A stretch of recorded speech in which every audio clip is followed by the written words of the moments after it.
지난 6주간 동안 송구 영신 예배까지 포함해서 7시간 동안 이사야서 본문으로 말씀을 전했습니다. 이번 주부터는 예레미야서에 이르렀습니다. 앞으로 약 5주 동안 오늘 포함해서 약 5주간 예레미야서를 본문으로 말씀 전할 것입니다. 이사야서에서 예레미야서로 바뀌었지만 메시지의 내용이나 이야기의 흐름은 크게 바뀌지 않습니다. 이사야 선지자가 사역했던 때는 BC 739년부터 681년까지입니다. 그 기간에 남유다에는 많은 일들이 있었습니다. 이사야가 남유다에서 활동하는 그 기간 동안에 북이스라엘은 아수르에 의해서 멸망을 당합니다. 그 아수르가 남유다를 위협했고 자칫 남유다도 아수르에 의해서 망할 뻔했습니다. 감사하게도 이사야 때에 히스기야라는 귀한 왕이 있었습니다. 하나님의 은혜로 아수르의 위협을 극복할 수 있었습니다. 북이스라엘의 멸망과 남유다의 심각한 위기를 경험한 이사야. 북이스라엘처럼 남유다의 죄로 인해 이후에 패권국 바벨론에 의해서 유다도 멸망할 것임을 예언을 했었습니다. 더 멀리는 바벨론의 포로로 살던 유다가 회복되는 것까지, 더 멀리는 고난받는 종 예수 그리스도의 사역, 교회의 탄생, 흥왕하는 교회에 대해서도 예언했습니다. 더 멀리 예수 그리스도의 재림으로 인한 온전한 회복, 영원한 천국까지 바라보고 말씀을 선포한 선지자가 이사야였습니다. 이사야의 말년은 유다의 악한 왕 므낫세가 통치하던 때입니다. 성경에는 기록되어 있지 않지만 전설에 의하면 므낫세에 의해서 톱으로 몸이 잘려서 순교한 선지자가 이사야라고 전설로 전해지고 있습니다. 그래서 히브리서 11장에 나오는 톱으로 켜고 하는 이야기는 아마 이사야의 이야기일 것이다. 그렇게 성경학자들은 이야기합니다. 이사야가 사역을 끝낸 후 약 50년 후쯤인 BC 627년 유다의 신실한 왕 요시야 때 사역을 시작한 선지자가 예레미야입니다. 이사야도 예레미야도 50년 이상 사역한 선지자이기 때문에 사실상 두 선지자의 사역기는 100년, 한 세기가 차이가 있다라고 봐도 무방합니다. 그 이사야가 100년 선배라고 생각해도 됩니다. 이사야의 1세기 후배 사역자 예레미야, 이때의 남유다의 상황은 어떠했을까요? 예레미야가 사역을 시작한 때는 말씀드렸듯이 귀한 왕 요시야가 있었습니다. 그러나 요시야가 죽고 그 이후의 왕들은 문제가 굉장히 많습니다.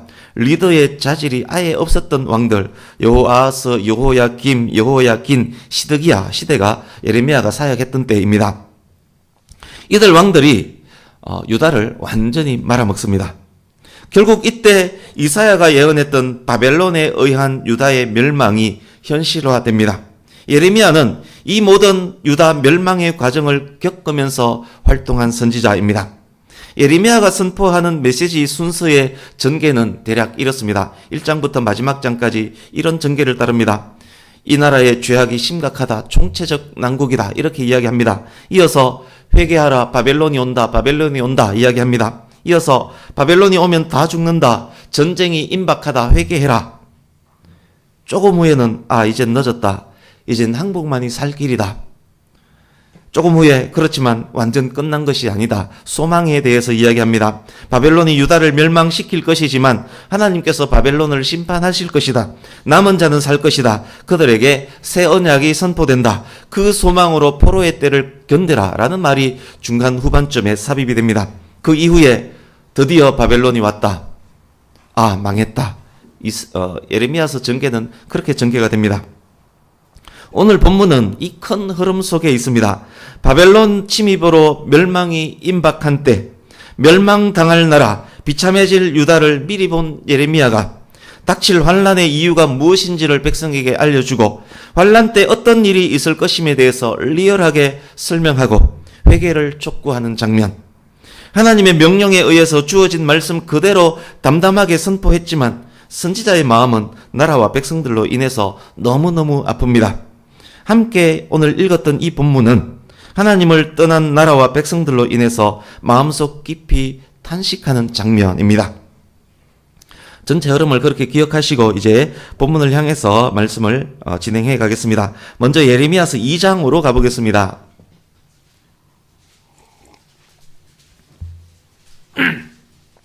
하나님께서 유다의 죄에 대해서 고소하는 장면이 2장 1절부터 4장 4절까지인데 유다 죄목의 핵심에 대해서 말씀하는 부분이 2장입니다. 2장 11절을 보십시오.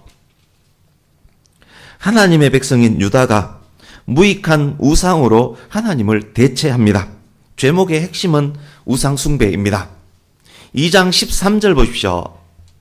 우상 숭배를 두 가지 악으로 규정해서 다시 설명합니다. 첫 번째는 하나님의 백성 유다가 그들 생수의 근원 되시는 하나님을 버렸습니다. 두 번째, 하나님을 버리고 대체한 우상들은 깨진 바가지와 깨진 바가지와 같은 터진 웅덩이입니다. 그러니까 생수의 근원이 되는 하나님을 버리고 아무 쓸모없는 깨진 바가지를 하나님 자리에 갖다 놓고 그것을 하나님이라 섬기고 있는 것이 그들 죄의 핵심입니다. 하나님의 백성이 하나님을 버리면 그 나라는 결국 총체적 죄악, 총체적 난국의 나라가 되고 맙니다. 잠깐 5장으로 가보겠습니다. 5장으로 가서 26절에서 28절을 보십시오. 보시면서 오늘날의 타락한 교회와 성도의 모습을 투영하시면서 보시면 좋겠습니다. 5장 26절에서 28절, 하나님의 백성이라 불리는 사람 가운데 악인들이 많이 있습니다. 새 사냥꾼이 매복하는 것처럼 지키며 덫으로 짐승을 잡듯 사람을 잡습니다. 속임이 가득합니다. 번창하고 살찌고 윤택한데 그것은 수단 방법 가리지 않는 악행을 통해서 획득한 것입니다. 가난한 자를 착취하고 법을 악용합니다. 힘있고 능력 있는 법꾸라지들이 판을 치는 그런 세상입니다. 5장 30절에서 31절 보십시오.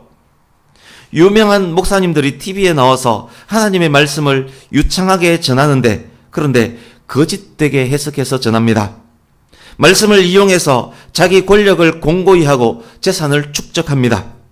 성도를 섬기기보다는 목사직을 권력으로 삼아 성도들 위에 군림합니다. 성도들은 사꾼, 권력군 목사의 거짓말에 아멘 할렐루야 외치고 있습니다. 성경은 이것을 무섭고 놀라운 일이라고 말하고 있습니다.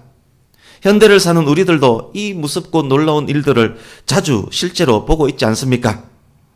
이들로 인해 하나님께서 진노하십니다. 하나님의 진노 앞에 그 누가 온전할 수 있겠습니까? 그러나 방법이 전혀 없는 것은 아닙니다. 3장으로 다시 가겠습니다. 3장 23절을 보십시오.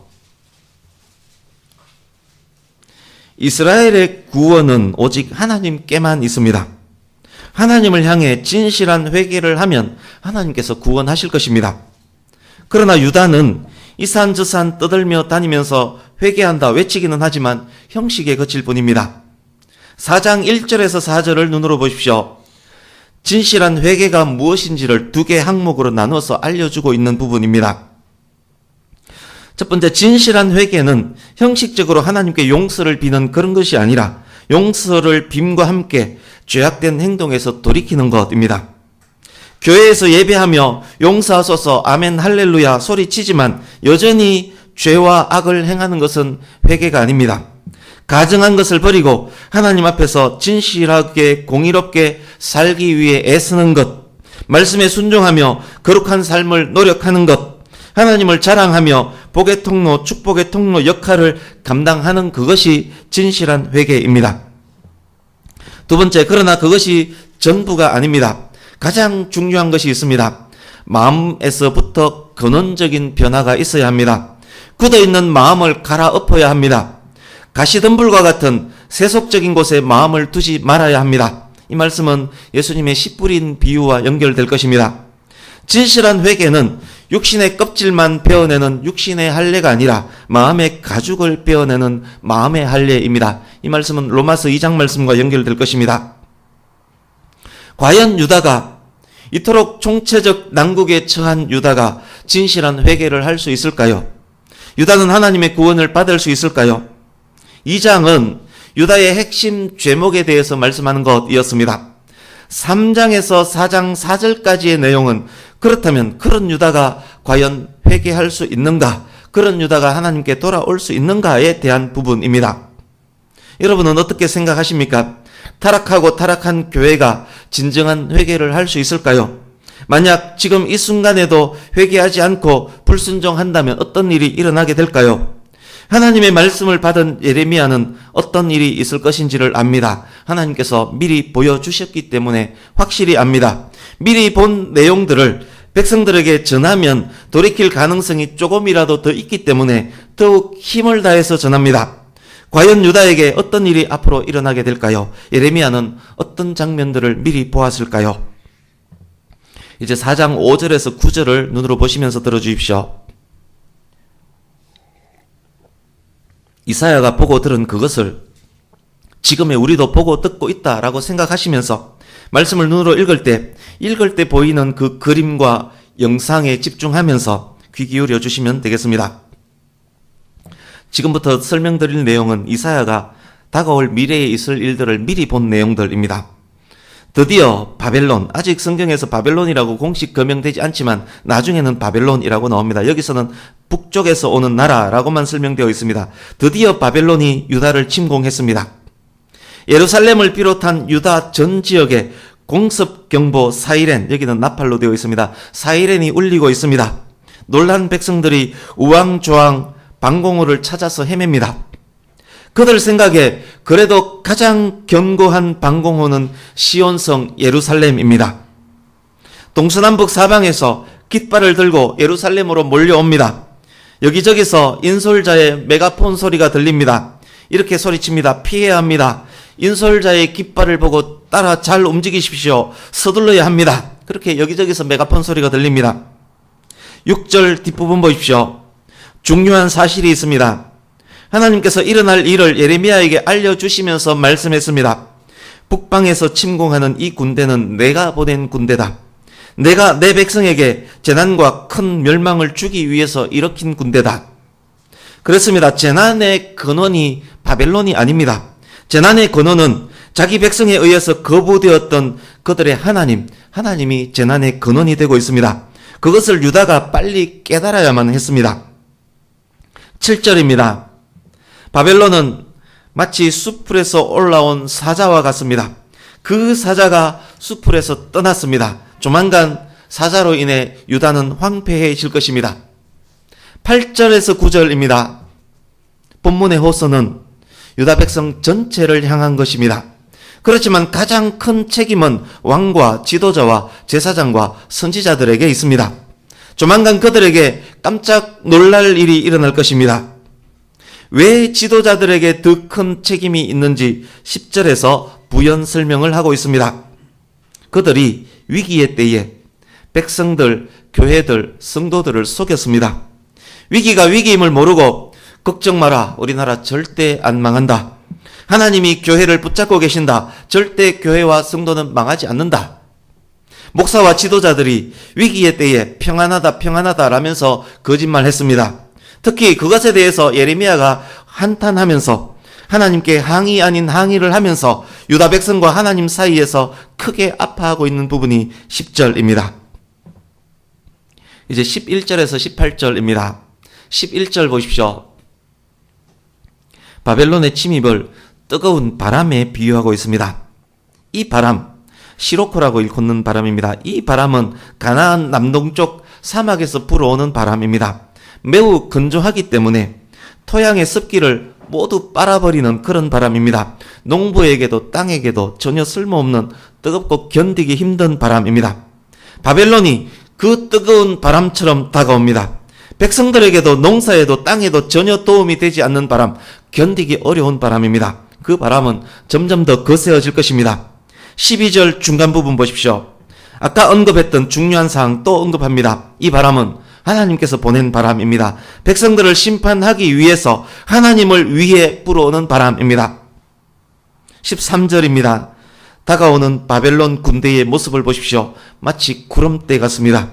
회오리 바람처럼 탱크가 몰려옵니다. 기갑 부대는 독수리처럼 빠르게 움직입니다. 14절입니다. 돌아오라, 진실한 회개를 하라, 그러면 구원하리라. 하나님의 말씀은 아직도 유효합니다. 바벨론이 임박했지만 그래도 아직 약간의 시간은 남아 있습니다. 지금이라도 돌이키면 살 수는 있습니다. 이제 15절, 16절입니다.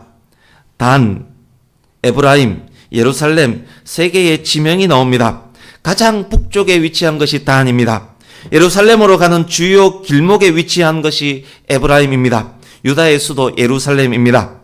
북쪽에서부터 점점 남쪽 예루살렘을 향해서 오고 있는 바벨론의 모습을 리얼하게 묘사하는 장면입니다.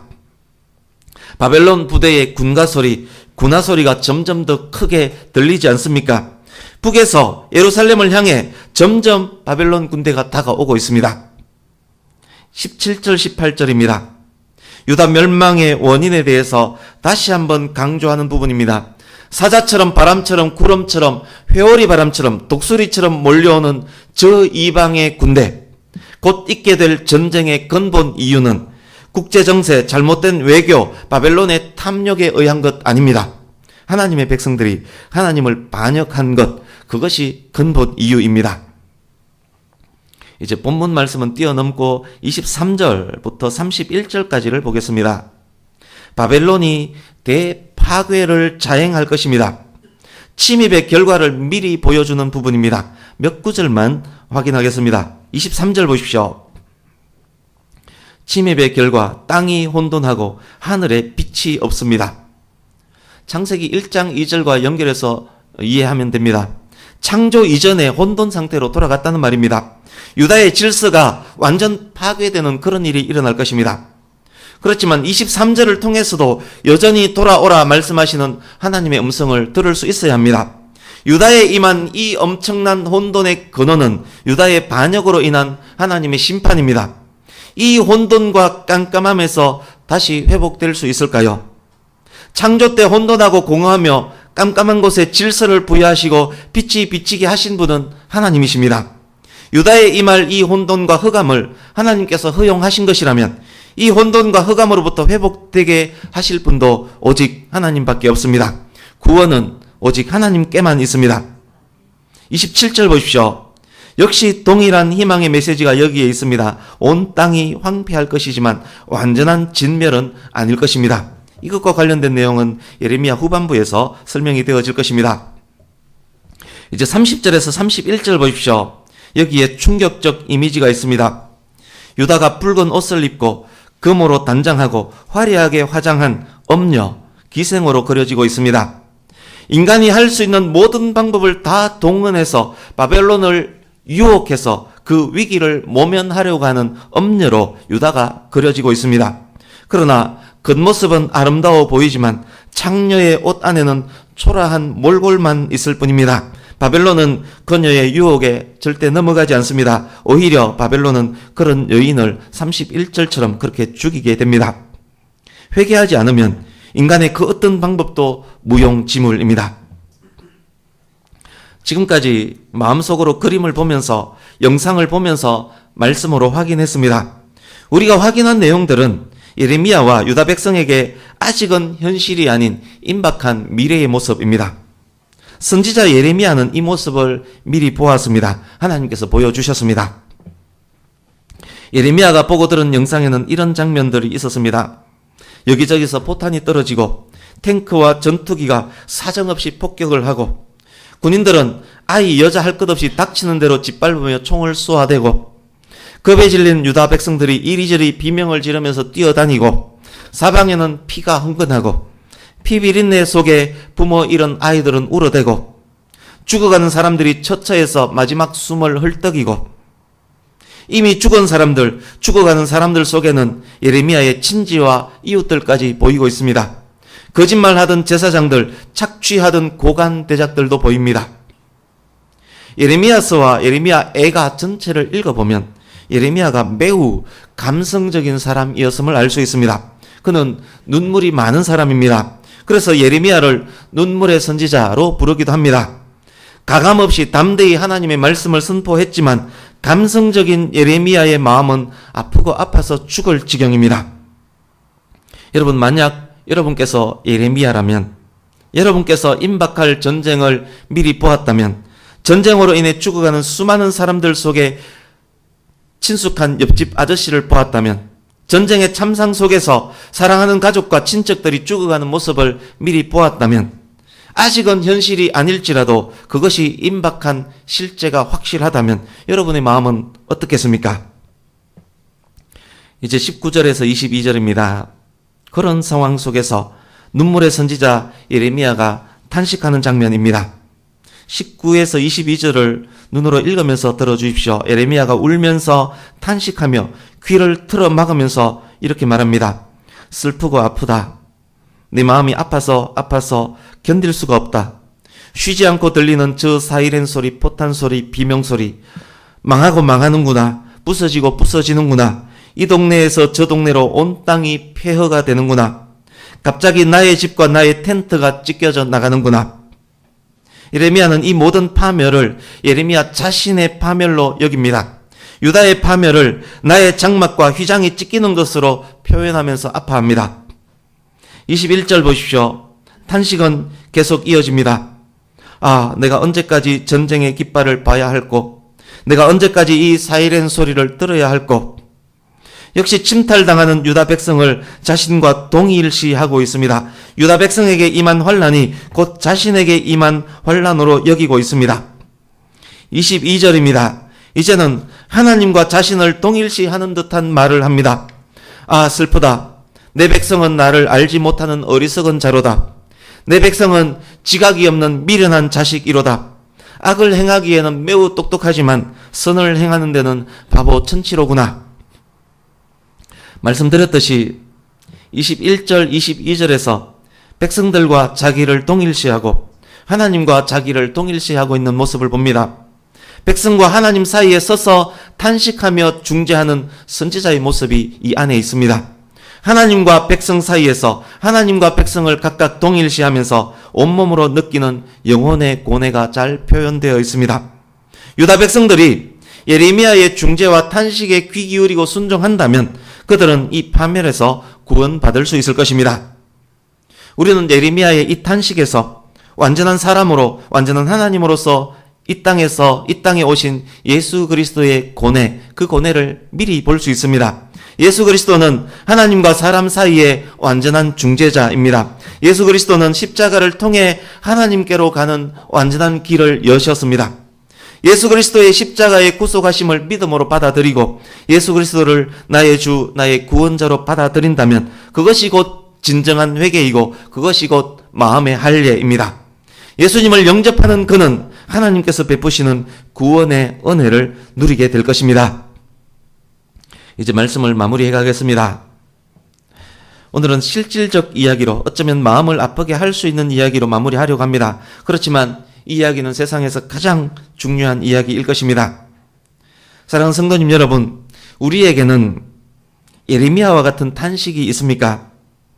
혹 이렇게 반문하실 분이 계실지 모르겠습니다. 목사님 무슨 말씀합니까? 나는 예레미야가 아니지 않습니까? 하나님께서는 예레미야에게 미리 보게 해 주셨지만 저에게는 미래에 있을 어떤 일에 대해서도 보여주지 않았습니다. 그런 저에게 무슨 예레미야의 탄식이 있을 수 있겠습니까? 여러분 정말 그럴까요? 정말 우리가 임박한 미래에 대해서 아무것도 보지 못했고 아무것도 모르고 있는 것이 맞습니까? 그렇지 않습니다. 우리에게는 진리의 말씀, 변함없으신 하나님의 말씀, 기록된 성경이 있습니다. 우리가 오늘 말씀을 들으면서 말씀을 영상으로도 이미지로도 미리 볼 수 있었습니다. 우리는 말씀을 통해서 미리 있을 일들을 이미지로 영상으로 미리 볼 수 있습니다. 성경에는 예레미야가 본 미래보다 더욱 정확한 미래가 기록되어 있습니다. 우리에게 성경이 있기 때문에 성경을 통해서 예레미야가 본 미래보다 더욱 정확한 미래를 볼 수 있습니다.